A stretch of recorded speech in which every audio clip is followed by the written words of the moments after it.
ক্ষেত্রফলের সূত্র কি না পাই আর স্কোয়ার।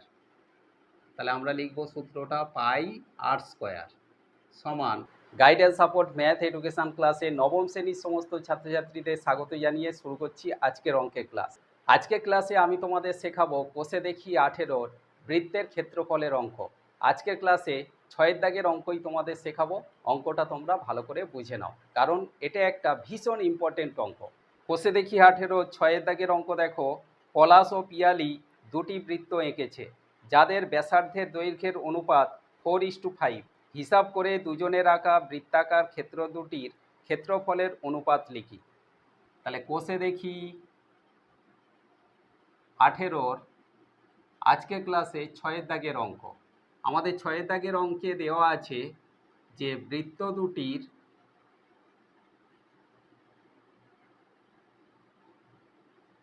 ব্যাসার্ধের অনুপাত।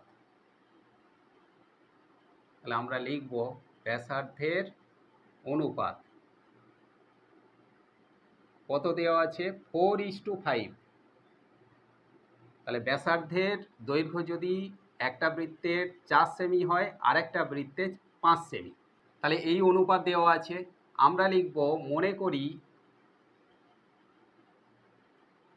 সাধারণ অনুপাত কত না আর, ছোট হাতের আর আমরা ধরে নিয়েছি। তাহলে এই যে বৃত্ত দুটি আঁকা হয়েছে, প্রথম বৃত্ত এঁকেছে পলাশ আর দ্বিতীয় বৃত্ত এঁকেছে পিয়ালি। তাহলে আমরা লিখব পলাশের আঁকা বৃত্তের ব্যাসার্ধ মানে ব্যাসার্ধের দৈর্ঘ্য কত না এখানে 4 আর এখানে আর, তাহলে 4r।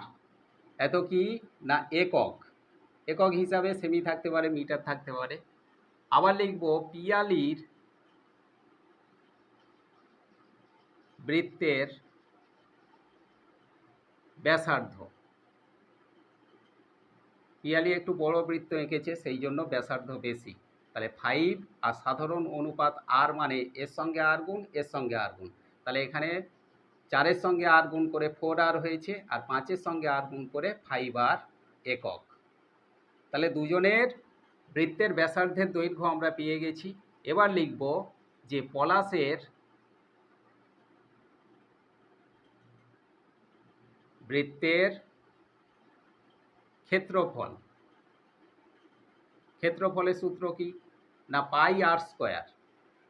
তাহলে আমরা লিখব সূত্রটা পাই আর স্কোয়ার সমান, পাইটাকে আমরা রেখে দেব, আর আর স্কোয়ার পলাশের বৃত্তের আর মানে 4r, তাহলে 4r এর স্কোয়ার সমান পাই ইন্টু 4r এর স্কোয়ার মানে 4r ইন্টু 4r, 4×4 16 আর স্কোয়ার। তাহলে এত কি না বর্গ একক।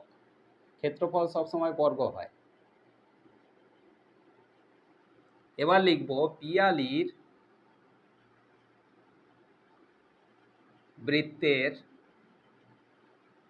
ক্ষেত্রফল। বৃত্তের ক্ষেত্রফলের সূত্র কি না পাই আর স্কোয়ার। এখানে পাইটাকে আমরা রেখে দেব। আর বলতে পিয়ালির আঁকা বৃত্তের ব্যাসার্ধের দৈর্ঘ্য 5r, তাহলে এখানে আর এর পরিবর্তে আমরা 5r এর স্কোয়ার দেব, যেহেতু স্কোয়ার ছিল। তাহলে আরটা থেকে গেল, 5r ইন্টু 5r, 5×5 = 25 আর স্কোয়ার। এটাও বর্গ একক। তাহলে দুজনের বৃত্তের ক্ষেত্রফল আমরা পেয়ে গেছি। আমাদের প্রশ্ন ছিল যে বৃত্ত দুটির ক্ষেত্রফলের অনুপাত কত। তাহলে আমরা লিখব যে ক্ষেত্রফলের অনুপাত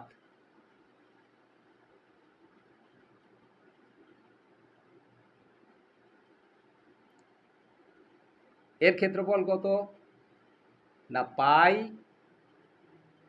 16r স্কোয়ার। তাহলে এখানে আমরা লিখব পাই 16r স্কোয়ার ইস্টু এটা পাই 25r স্কোয়ার। উভয় পক্ষ থেকে আমরা যদি পাইকে কেটে দিই, তাহলে এখানে পাবো 16r square is to 25r square.